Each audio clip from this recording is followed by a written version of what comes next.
de vida saludable desde nuestra identidad y diversidad, explicando los hábitos alimenticios, microbiota y bienestar físico y emocional. La competencia a desarrollar es explica el mundo físico basándose en conocimientos sobre los seres vivos, materia y energía, biodiversidad, tierra y universo. La capacidad es comprende y usa conocimientos sobre los seres vivos, materia y energía, biodiversidad, tierra y universo. El propósito de la sesión de hoy es explica cómo las células a través de las reacciones químicas transforman los nutrientes y obtienen energía necesaria para realizar las funciones vitales del ser humano. Antes de empezar con el tema de hoy, vamos a recordar un poco el tema anterior, ya que están muy relacionados. Para empezar, microbiota. Ya hemos mencionado en clases anteriores que la palabra microbiota es un grupo de microorganismos. Pueden ser bacterias, hongos, protozoos. Son microorganismos buenos que nos ayudan a nuestra salud. Como dice aquí, es un aliado para tu salud, para nuestra salud. Esta microbiota están en todas partes de nuestro cuerpo, absolutamente en todas partes, pero los más importantes están en el intestino. Comúnmente a la microbiota se le conoce como flora intestinal. Están en la piel, en la boca, en las vías respiratorias, sistemas urinarios. Recuerden que la microbiota juega un papel esencial en nuestra vida y la ausencia de esta puede traer ciertas enfermedades, ciertos problemas. Recuerden también que la relación de la microbiota con nosotros es mutualista. ¿Qué quiere decir? Que estos microorganismos se benefician gracias a nosotros y nosotros nos beneficiamos gracias a ellos. También debemos recordar que hay microorganismos buenos que son parte de la microbiota y hay microorganismos malos que nos pueden causar ciertas infecciones y no serían parte de la microbiota. Entonces, empezamos con la clase de hoy. ¿Cuál es el origen del microbiota? ¿Cómo los bebés obtienen la microbiota? Entonces, nosotros sabemos que nosotros poseemos una microbiota, ¿verdad? Otros lo poseen en gran número, otros en menor número, pero la pregunta es, ¿desde cuándo tenemos esta microbiota? ¿Al nacer o desde antes de nacer, cuando somos muy fetos y estamos dentro de nuestra madre? A ver, empezamos. Chicos, hasta hace muy poco los investigadores tenían la creencia que dentro de la madre el feto era estéril, es decir, que este feto no tenía ningún microorganismo, es decir, este feto no tenía microbiota. Pero ahora ya se sabe, gracias a las investigaciones, que el útero contiene su propio microbiota. El bebé está dentro del útero. El, el útero contiene su propia microbiota que contribuye a la colonización del feto. Es decir, gracias al útero que tiene su propia microbiota, el feto va a adquirir esa microbiota y se va a colonizar en él. Es decir, la microbiota va a vivir dentro del feto. A ver. Existe, por tanto, un microbioma fetal. Recuerden, microbiota y microbioma son diferentes. Ya hemos visto también esto en la clase anterior. La microbiota son microorganismos, bacterias, hongos, arqueas, virus, parásitos, que residen en nuestro cuerpo. Y la microbioma se refiere al espacio, al hábitat, incluidos esta microbiota, que son microorganismos, sus genes y las condiciones ambientales en que viven. Es por eso que acá dice, existe por tanto un microbioma fetal, es decir, hay un hábitat dentro del feto para que viva esta microbiota. Entonces, Utilizando los métodos clásicos de búsqueda de bacterias, no encontraban ningún microorganismo. O sea, era difícil encontrar un microorganismo para sustentar esto. Es por eso que decían que un feto no tenía microbiota. Pero, gracias al desarrollo de la secuencia genética, se ha encontrado ADN microbiano en la placenta. O sea, la placenta envuelve al bebé. Ahí se ha encontrado ADN microbiano. También se ha encontrado ADN microbiano en el líquido amniótico, ese líquido donde está flotando el bebé. El meconio. El meconio se refiere a la primera caca del recién nacido. El calastro, la primera leche que produce la madre después del parto. Entonces, gracias a todos estos indicios, se llegó a la conclusión de que el feto sí nacía ya con microbiota. No en grandes cantidades, pero sí tenía ya sus microorganismos que estaban preparados para su defensa. Ahora, ¿en qué momento adquieren mucho más microorganismos? ¿En qué momento adquieren mucho más microbiota? Al nacer. Después de pasada también hablamos sobre esto. ¿Qué pasa? Hay dos formas para que el niño nazca. Uno es vaginalmente y el otro es por cesárea, ¿verdad? Si el niño nace vaginalmente, naturalmente, eh, obviamente el niño va a adquirir microbiota gracias a la sangre de la madre. Pero ¿qué pasa cuando el niño nace por cesárea? Entonces, eh, el niño va a adquirir la microbiota gracias a la microbiota cutánea de la madre, o sea, la piel. Entonces, por las dos formas en que va a nacer el niño va a adquirir la microbiota de la madre, e incluso va a adquirir la microbiota del entorno hospitalario, o sea, del cuarto en el que va a nacer también hay microorganismos. Desde ese momento el niño va a ir ya adquiriendo microorganismos y gran parte de esos microorganismos va a conformar su microbiota. Entonces ya respondimos la primera pregunta. ¿Cuál es el origen de la microbiota y cómo los bebés obtienen la microbiota? Segunda pregunta. ¿Cómo influye la alimentación del bebé en la composición de sus microbios? ¿Hay diferencias si se alimenta con la leche materna o artificial? Obviamente hay una gran diferencia, ¿verdad? Entonces vamos a hablar sobre el versus. Leche materna, leche artificial mediante biberón. A ver. Sí influye que hayamos sido amamantados o que hayamos tomado biberón. Obviamente va a haber una gran influencia. Para empezar, estudiantes, la leche materna no está estéril. Es decir, en la leche materna hay microorganismos que los bebés al ingerir obviamente van a ser parte de su microbiota. En el calastro y en la leche de madres se ha identificado cientos de especies bacterianas. Recuerden calastro que es la primera leche materna, ¿verdad? Los bebés alimentados con leche materna tienen un microbiota enriquecida en bifidobacterias y lactobacillus. Estas dos bacterias son bacterias buenas. A ver, acá hay un pequeño cuadro donde donde nombramos cuáles son las bacterias buenas y cuáles son las bacterias malas. Acá tenemos a dos, ¿verdad? A dos bifidobacterias y lactobacillus que gracias a la leche materna los bebés lo están adquiriendo. Entonces, los bebés que toman biberón, que ya no sería leche materna, sería ya una leche artificial, tienen una comunidad bacteriana más diversa. Es decir, hay mucho más especies. Obviamente en la leche artificial también contiene microorganismos. Sigamos leyendo.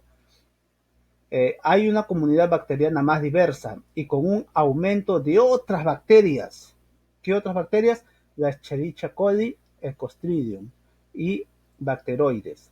Entonces, la Escherichia coli, que obviamente sí es una buena bacteria. El Clostridium, que no es una buena bacteria, es una mala bacteria que puede causar muchas enfermedades. Entonces, en la leche artificial, no solo vienen bacterias buenas que sí te van a ayudar para la microbiota, sino que también vienen bacterias malas que te van a causar enfermedades. Entonces, ¿cuál es la opción más buena para alimentarnos? Obviamente es la leche materna. La leche materna contiene no solo bacterias vivas, sino también una gran variedad de carbohidratos. Estos carbohidratos no pueden ser digeridos por los bebés. Estos oligosacáridos de la leche materna ayudan a que aumente la población de bifidobacterias en el intestino del bebé. Entonces, cuando nosotros consumimos leche materna, estamos consumiendo una gran variedad de carbohidratos. Estos carbohidratos son oligosacáridos y estos carbohidratos ayudan a que aumenten nuestra microbiota. Entonces, es algo bueno, ¿verdad? Estamos dando opción a que nuestra microbiota aumente en número, se reproduzca. Otra función importante de estos oligosacáridos, nos estamos refiriendo a los carbohidratos de la leche materna, es que impiden que bacterias que puedan causar enfermedades se instalen en el estómago del bebé. Entonces, gracias a la leche materna y estos carbohidratos que contienen la leche materna, se está impidiendo a que bacterias malas se instalen y habiten en el estómago del bebé, cosa que no hace la leche artificial. Entonces, ¿cómo influye la alimentación del bebé en la composición de sus microbios? Ya sabemos que de acuerdo a su alimentación nosotros estamos haciendo ingresar microorganismos buenos y malos a la microbiota del bebé. Ya sabemos cuándo hacemos ingresar microorganismos buenos mediante la leche materna y mediante la leche artificial. No solo hacemos ingresar microorganismos buenos, sino también malos. Es decir, entonces, ¿hay diferencias si se alimentan con leche materna o artificial?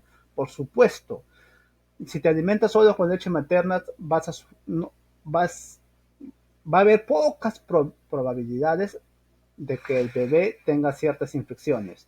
Y con leche artificial obviamente va a haber más probabilidades. Seguimos. ¿La microbiota en bebés, jóvenes y adultos son iguales? ¿De qué depende la diferencia de microbiota en las personas? Recuerden que cuando hablamos de microbiota también debemos referirnos a nuestro sistema inmunológico porque la microbiota ayuda bastante a nuestro sistema inmunológico. Ya, y ustedes, por conocimiento, ustedes ya saben que mediante la persona va creciendo, las personas adultas, ya de las personas de tercera edad, su sistema inmunológico está bajo, ¿verdad? Y si el sistema inmunológico está bajo, es más factible a que ellos tengan más enfermedades o las enfermedades sean más graves en ellos. Entonces, a ver, aquí tenemos un pequeño gráfico con el número de microbiotas. Nacemos con un número limitado de microbiotas y a medida que vamos creciendo, alcanzando la infancia, niñez, juventud, nuestra microbiota va creciendo. Este lado que está de color verde es nuestra microbiota en la edad adulta. Aquí es donde alcanza su pico máximo. Y a medida que va llegando a la vejez, a la ancianidad, va a ir bajando. Entonces, está bastante relacionado con nuestro sistema inmunológico, ¿verdad? Seguimos. A ver. Vamos a empezar primero. ¿Qué pasa con la microbiota en los bebés? En los bebés, el microbiota es uniforme. ¿Qué quiere decir? Que es igual para todos. O sea, todos los bebés van a tener este mismo número de microbiotas y quizás la misma diversidad de microbiotas. La diversidad microbiana es baja y muy inestable. Es decir, casi todos los bebés van a tener las mismas especies de microbiota, de microorganismos. Ahora, conforme el niño va creciendo, o sea, ya no son bebés, el microbiota va madurando y se va diversificando, es decir, aparecen nuevas especies de microbiota, nuevas especies de microorganismos que conforman la microbiota. Y obviamente y aumentan las diferencias entre personas. Es decir, ya no todos, ya no todas las personas van a tener las mismas especies de microorganismos en su microbiota, ya van a tener diferentes. Durante la infancia, el microbiota sigue con cambios. ¿Qué pasa? Durante la infancia, la microbiota va a variar y esos cambios van a ser por muchas cosas. Por ejemplo, si la persona si el infante ha tenido fiebre, si consume antibióticos, el tipo de alimentación que tenga, si interactúa con personas o no, sus cambios hormonales desde niño hasta ser adolescente. Todo ello produce alteraciones en la composición del microbiota. Es decir, los- las microbiotas van a ir cambiando, van a ir diversificando, no van a ser los mismos. Ahora, en el estado adulto, ¿qué sucede? El microbiota es cada vez más diversa. ¿Sí? En el estado adulto las personas ya tienen un gran número de especies de microbiota. Tienen muchos tipos de especies. Son diferentes todos ellos, pero mucho más estables y más difíciles de modificar. En este punto verde, recuerden, es bastante estable, o sea, ya no varía. Entonces, aquí en el estado adulto ya no sube ni baja. En cambio, recuerden, en jóvenes y vejez sí hay una gran diferencia. Aquí de subida y aquí de bajada. En el estado de adultez no hay mucha diferencia. ¿Qué sucede en la ancianidad? El número de especies microbianas disminuye bastante, como vemos en el gráfico, y se hace más similar entre individuos. O sea, la diversidad de especies va bajando y ya entre todas las personas que conforman la ancianidad, eh, las especies son bastante similares. Es decir, el abuelo de tu amigo, tu abuelo o el abuelo de algún amigo que vive en otra región, sus microbiotas van a ser similares. En el estado adulto no, eran diferentes. Entonces, las especies microbianas que tenemos y el número no solo cambia con la edad. Es decir, el número y la diversidad de especies no solo va a cambiar con la edad, no solo es por eso, sino que también según si eres hombre o mujer. Los microorganismos van a ser diferentes de hombres y mujeres.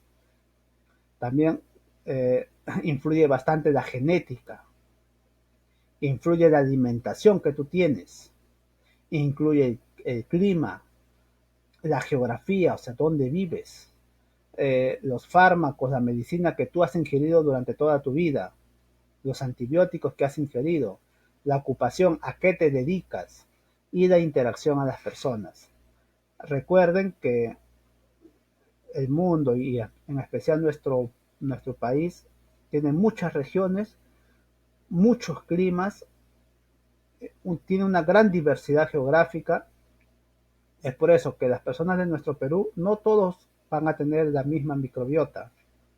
Los jóvenes de nuestro Perú no todos van a tener la misma microbiota, porque va a influir bastante la geografía, el clima, la alimentación.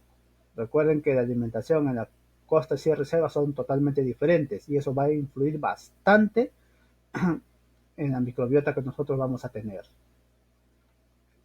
¿Recuerdan esta palabrita disbiosis que hemos visto en la clase anterior? Y la eubiosis.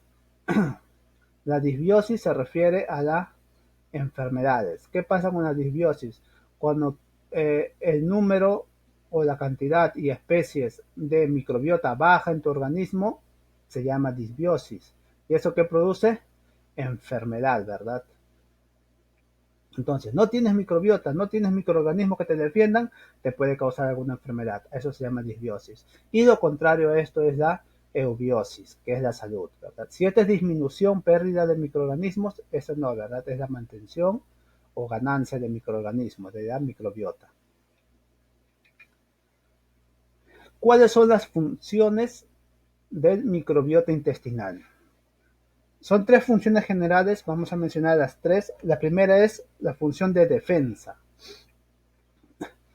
Recuerden que hemos dicho que la microbiota está bastante relacionado con el sistema inmunológico, ¿verdad? Nos va a proteger de las enfermedades. A ver, ¿cómo nos defiende? A ver, nos defiende contra los microorganismos peligrosos. bacterias, virus que nos producen infecciones, enfermedades, evitando la anidación, es decir, que no se queden a vivir en nuestro cuerpo. Si un microorganismo malo, en este caso sería un patógeno, se queda a vivir en nuestro cuerpo, obviamente este microorganismo va a tener que reproducirse y si se reproduce nos va a crear una infección, una enfermedad. Por ejemplo, dice aquí, algunas bacterias intestinales producen un tipo de ácidos grasos que impiden la salmonela, es un tipo de fiebre, y el Escherichia coli nos causan algunas enfermedades. Entonces, esto es un ejemplo de cómo la microbiota nos defiende, dicen. A ver, seguimos. ¿Qué hace ¿Qué cosa más hace la microbiota? Enseña al sistema inmunitario a distinguir entre bacterias amigas y enemigas. Recuerden que nuestro sistema inmunitario tiene diferentes funciones, también lo hemos visto anteriormente, ¿verdad?